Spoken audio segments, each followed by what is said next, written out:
오늘 볼 말씀은 에스겔입니다. 에스겔. 네. 남유다가 멸망하는 시기에 에스겔은 포로로 끌려가서 바벨론에서 사역을 했습니다. 그 에스겔을 통해서 하나님께서 주신 이 말씀, 이 에스겔 말씀인데요.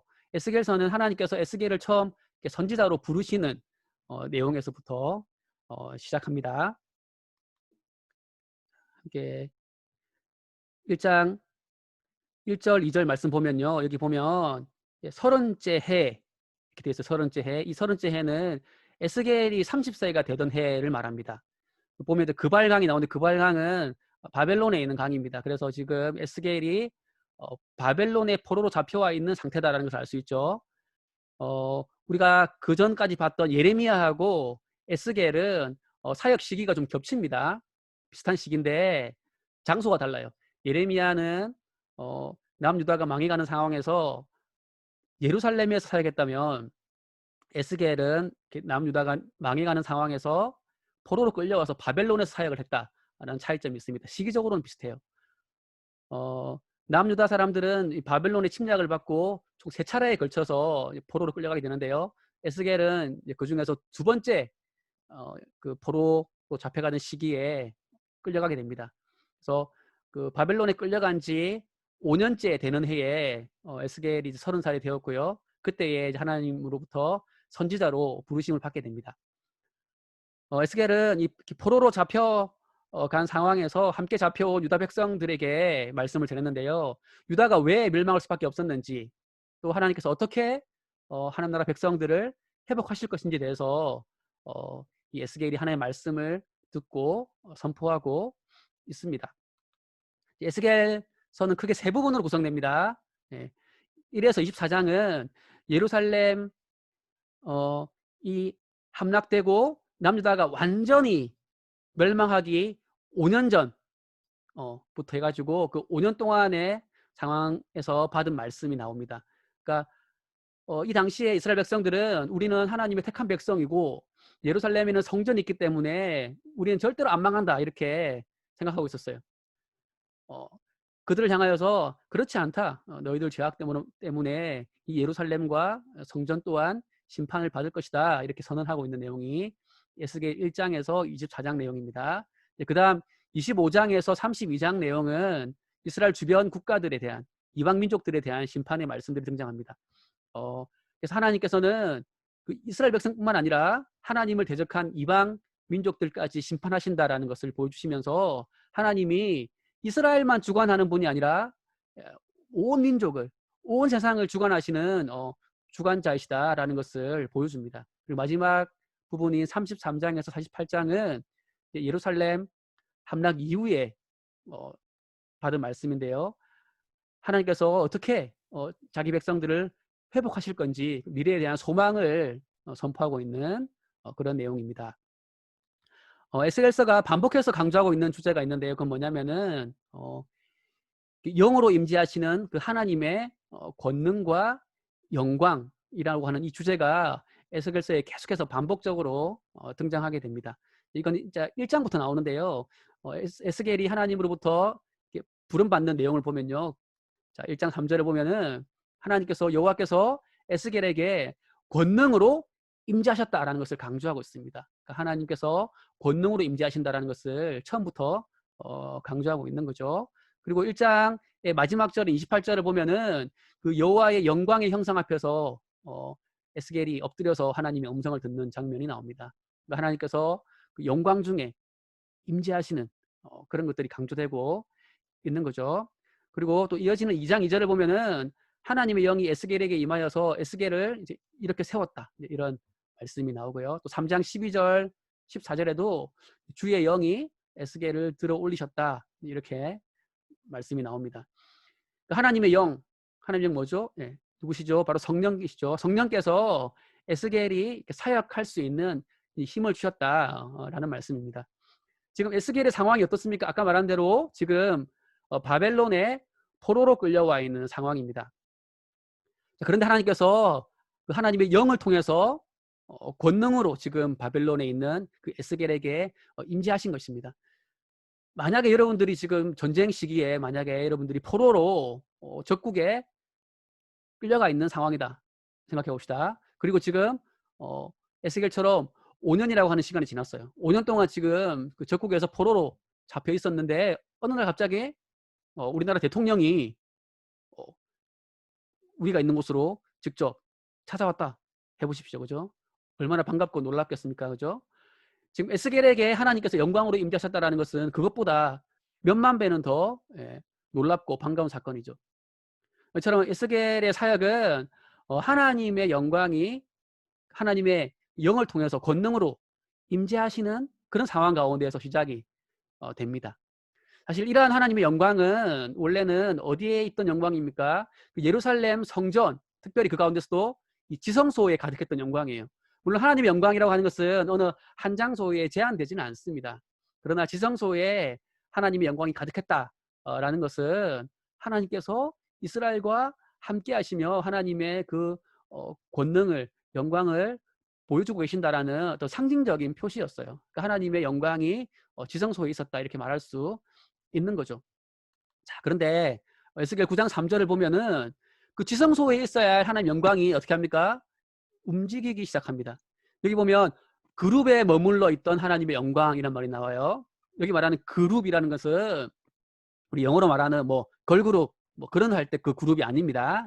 이 그룹이라고 하는 거는 지성소에 있는 언약궤 그 위에 이렇게 날개로 언약궤를 감싸고 있는 천사를 가리키는 표현입니다. 네.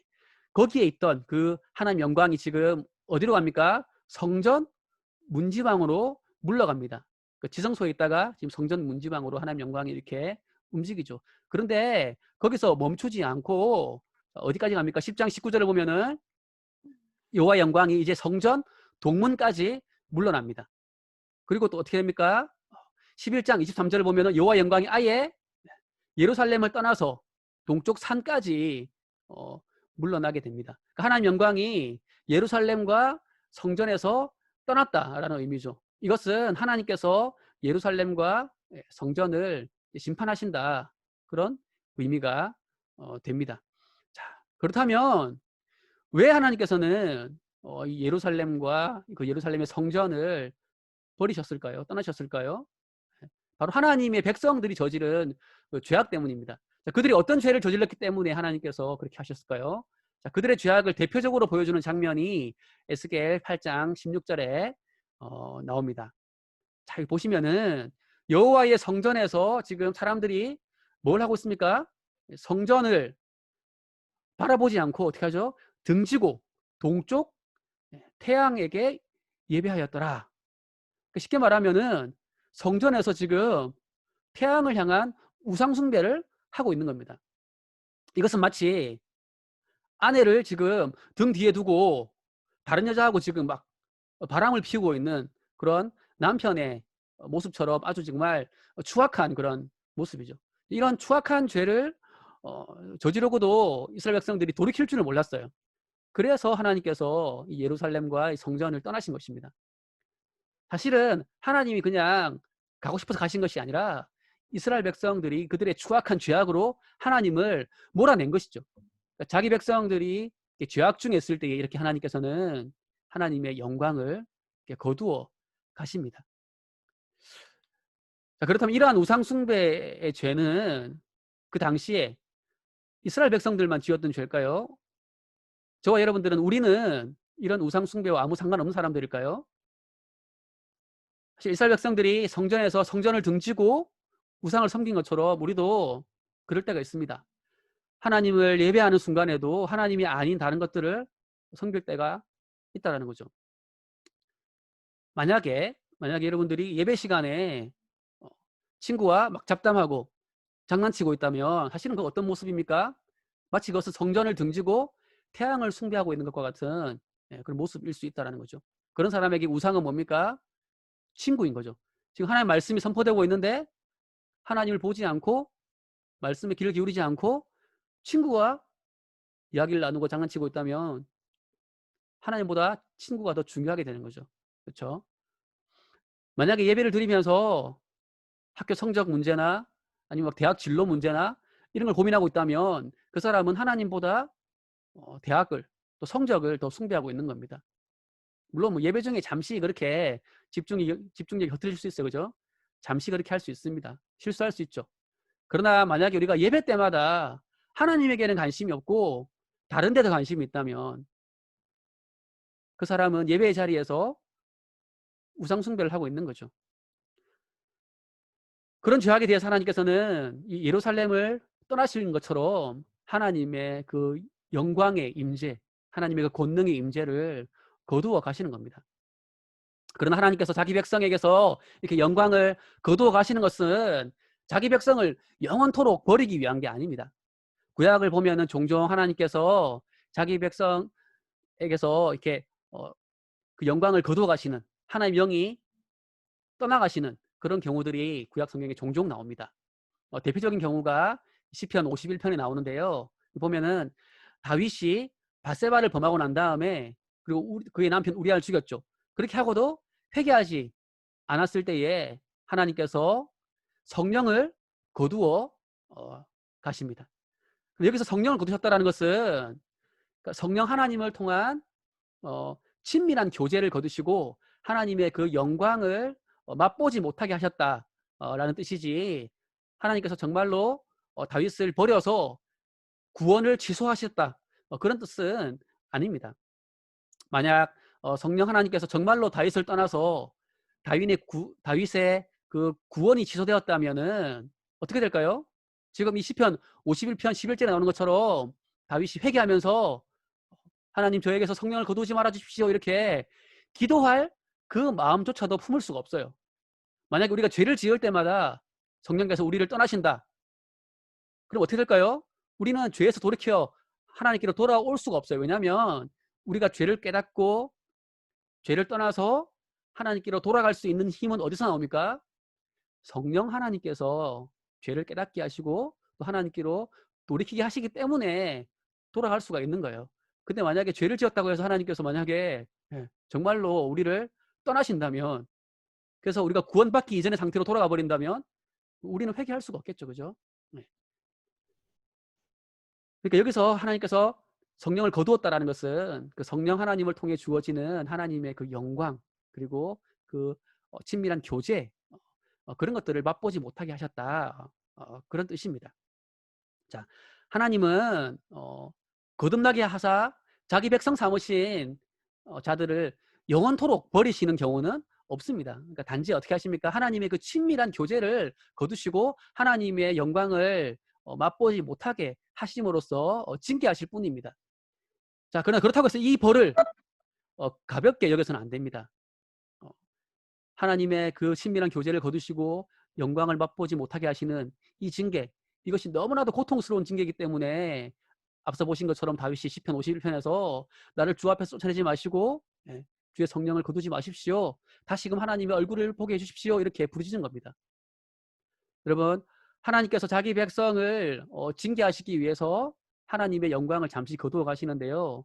그 이유가 뭘까요? 우리가 하나님과 함께 하면서 교제하고 영광을 누렸던 그 삶이 얼마나 복된 것인지, 그 하나님을 떠난 인생이 얼마나 비참한 것인지를 배우도록, 깨닫도록 하기 위해서 그렇게 하시는 겁니다. 그래서 에스겔서를 보시면은 에스겔서는 하나님의 심판을 선포하면서도 계속 뭘 강조합니까? 내가 너희들을 완전히 버리겠다 하시는 게 아닙니다. 내가 여호와인 줄 알게 하리라. 너희들이 이 일을 통해서 내가 바로 하나님 여호와다라는 것을 너희들이 알기를 원한다. 이렇게 계속 선포하십니다. 무려 58번이나 에스겔에 이 말씀이 반복됩니다. 6장에서는 특별히 이 말씀이 4번이나 나오는데요. 하나님께서 자기 백성이 죄악 중에 있을 때에 하나님 영광을 거두어 가시고 또 징계하시는 것은 영원토록 그들을 멸망시키기 위한 것이 아닙니다. 그들이 하나님을 다시 알고 찾게 하려고 그렇게 하시는 거죠.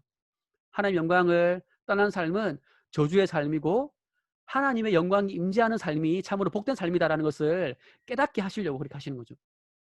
근데 평소에는 우리가 하나님 영광을 맛보고 하나님 임재를 누리고 하던 것들을 평소에는 너무너무 당연한 것으로 여길 때가 많아요. 이게 하나님의 은혜로 누리는 엄청난 복이다라는 것을 깨닫지 못할 때가 많습니다. 그래서 하나님께서는 이스라엘 백성들이 또 하나님 나라 백성들이 자기 죄악에 머물러 있을 때에 그 영광을 그 임재를 거두어 가심으로써 평소에 주셨던 은혜가 얼마나 큰 것인지 그 하나님의 그 친밀한 교제에서 멀어지는 것이 얼마나 고통스러운 일인지를 경험하게 하심으로써 자기의 죄악을 깨닫고 하나님께로 돌이키게 하려고 하시는 것이죠. 자, 이처럼 하나님께서는 이스라엘 백성들을 완전히 버리신 것은 아니기 때문에 에스겔서의 뒷부분에 가면은 회복의 약속들이 주어지게 됩니다. 예루살렘 멸망으로 잃어버린 것들을 회복시켜 주시는데요. 우선 34장을 보시면은 어, 왕을 다시 세우시겠다 이렇게 말씀하십니다. 어떤 왕입니까? 다윗과 같은 왕을 다시 세워서 하나님 나라 백성들을 다스리시겠다 이렇게 약속을 회복의 약속을 주십니다. 자, 그리고 36장 8절을 보면은 이제 잃어버린 그 땅도 회복시켜 주시겠다 이렇게 약속하시는데요. 자, 그 이스라엘이 멸망한 이후에 남유다 멸망한 이후에 그 땅은 이방인들의 또 차지가 되고요. 그리고 이방인들이 그 땅을 잘 돌보지 않아서 황폐해집니다. 근데 하나님께서는 그 황폐해진 땅을 다시 회복해서 풍성한 열매를 맺는 땅이 되게 해주시겠다 이렇게 약속의 말씀을 주십니다. 그리고 또 37장을 보시면은 성령을 보내셔서 마른 뼈와 같은 이 자기 백성들을 회복시켜 주시겠다 이렇게 말씀하고 있습니다. 그리고 이제 40장 이후에 보시면은 예, 앞서 성전에 있던 하나님 영광이 성전을 떠나서 나가잖아요. 근데 그 영광이 다시 이제 성전으로 돌아오게 될 것이다 이렇게 약속하십니다. 여호와의 영광이 성전을 떠날 때에 어디로 떠났습니까? 동문을 통하여 떠났거든요. 근데 43장 4절을 보면은 그 영광이 다시 그 성전 동문을 통해서 돌아오는 그 환상을 보여주심으로써 하나님께서 다시금 자기 백성 가운데에 성령으로 임재하시며 교제하시겠다는 그런 회복의 약속과 소망을 주시게 됩니다. 자, 그리고 47장을 보면은 성전에서 물이 막 흘러나와가지고 강을 이루어서 각처의 모든 것을 살리는 장면을 통해서 이 성전에 가득한 하나님 영광이 그냥 성전에만 머물러 있는 게 아니라 하나님 나라 전체를 생명으로 풍성하게 할 것이다라는 것을 말씀하고 있어요. 예. 여러분 찬양 중에 그거 있죠. 예. 보좌로부터 물이 흘러 그 찬양이 바로 이 말씀을 가지고 만든 찬양입니다. 그러니까 하나님의 영광이 이제 온 세상 가운데 충만하게 넘칠 것이다 라는 걸 보여주는 말씀이죠. 그리고 48장을 보면은 이렇게 하나님은 이 회복된 그 성읍의 이름을 뭐라고 부르십니까? 여호와 삼마라고 부르십니다. 이 말은 여호와께서 거기 계시다 그런 뜻이에요. 여러분 심판은 뭡니까? 심판은 하나님의 영광이 떠나는 것이죠. 그러니까 쉽게 말하면 여호와께서 더 이상 거기 계시지 않은 것 그게 심판입니다. 여러분 제가 계속 말씀드리지만 지옥의 핵심 뭡니까? 지옥은 막 뜨겁고 막 목이 마르고 그게 핵심이 아닙니다. 지옥의 핵심 뭡니까? 여호와께서 거기 계시지 않은 거예요. 정확하게는 하나님의 영광이 하나님의 그 친밀함이 거기에 더 이상 계시지 않고 하나님의 진노만 있는 거예요. 자, 그게 심판이에요. 그렇다면 회복은 뭡니까? 회복은 여호와께서 거기 계시는 것. 계시면서 영광을 비추어 주시고 친밀하게 교제를 나누시는 것. 그게 바로 회복입니다. 여호와 삼마 그게 바로 구원이고 회복이죠. 이게 바로 우리가 받은 구원의 본질입니다. 하나님을 떠나 있던 우리가 하나님께서 계시는 그 하나님 나라의 백성이 되는 것. 그게 바로 구원의 본질인 거죠. 이제 이러한 그 구원의 회복의 약속들이 에스겔서 후반에 나오는데요. 자, 그렇다면은 이러한 왕과 또 성전에 대한 이런 하나님 약속이 어떻게 성취됐을까요? 이스라엘이 실제로 다윗과 같은 그런 왕이 세워졌습니까? 아닙니다. 예. 더 이상 이스라엘에는 왕이 세워지지 않았습니다. 예루살렘 성전 어떻습니까? 로마에 의해서 예루살렘 성전이 나중에 무너지게 됩니다. 그리고 지금은 그 예루살렘 성전에 뭐가 들어와 있죠? 이슬람 사원이 들어와 있어요. 그렇다면 하나님의 약속은 어떻게 이루어졌을까요? 눈에 보이는 어떤 이스라엘 왕이 세워지거나 막 성전이 으리으리하게 세워지거나 그렇게 이루어지는 게 아닙니다. 예수님께서 하나님 나라 왕으로 오심으로써 이 약속이 이루어졌습니다. 어떻게 이루어지죠? 예수님께서 친히 성전 되어 주셔서 예수 그리스도 안에서 하나님의 그 영광을 맛보게 해주시는 겁니다. 또한 예수님께서 다시 오실 때에 하나님 나라를 완성하셔서 우리를 그 하나님 나라로 이끄실 것이고, 예수님은 그 하나님 나라 왕으로서 우리를 온전하게 다스려 주실 것입니다. 자, 이러한 예수 그리스도의 그 구원을 통하여서 에스겔에 약속된 그 회복이 온전하게 성취가 되는 것이죠. 자, 그런데 여기서 우리가 궁금한 게 있어요. 뭐냐면은 왜 하나님은 이토록 악하고 참 돌이키기를 더디하는 자기 백성들을 끝까지 포기하지 않고 구원하시고 또 회복하실까 하는 거죠. 이 질문은 우리가 설교를 처음 시작할 때 읽었던 그 말씀 에스겔 36장을 통해서 답을 알 수가 있습니다. 한 번 더 볼까요?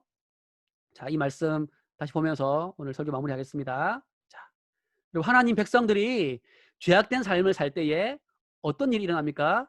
네, 하나님의 이름이 더럽혀지고 하나님 영광이 가려지게 됩니다.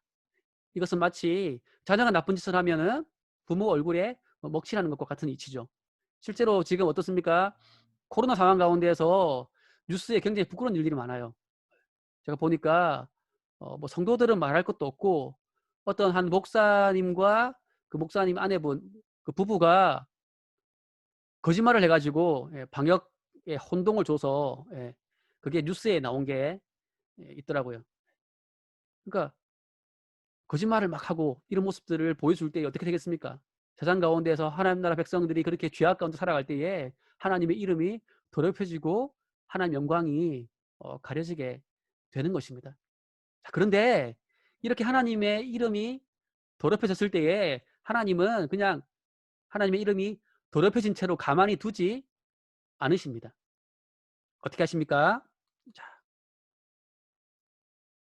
에스겔 말씀을 보면은 자기 백성을 회복시키셔서 더럽혀진 하나님의 그 이름을 하나님께서 직접 거룩하게 하시고 하나님의 영광을 세상에 드러내심으로써 내가 여호와인 줄을 세상 사람들이 알게 해주겠다 이렇게 말씀하고 있습니다. 여러분, 하나님께서는 우리가 잘나서 우리를 구원하시고 회복시켜 주시는 게 아닙니다. 우리를 통하여서 하나님의 그 더럽혀진 이름, 가려진 영광이 다시금 회복되게 하시려고, 다시금 하나님의 영광이 드러나게 하시려고 우리를 구원하시는 거예요. 우리를 구원하셔서 우리를 통하여서 하나님의 영광을 세상 가운데에 드러내시려고 우리를 구원하시는 겁니다. 그런데 이것은 하나님에게만 영광이 되는 게 아니고 사실은 우리 자신에게도 무한한 영광이 됩니다. 여러분, 우리 인생의 가치는 어디에 있습니까? 누구를 위해서, 무엇을 위해서 사느냐 하는 게 사실은 우리 인생의 가치를 결정합니다. 그죠? 가치 없는 일을 위해서, 쓸데없는 일을 위해서 인생을 쓴다. 그 인생 헛된 거죠. 그죠? 근데 하나님은 우리가 헛된 일을 위해 살지 않도록 하시고 하나님의 영광을 드러내는 일, 가장 가치 있는 그 일을 위해 살도록 우리를 구원하셨어요. 하나님의 이름을 거룩하게 하는 일, 그 일을 위해서 우리의 삶을 사용하신다라는 거죠.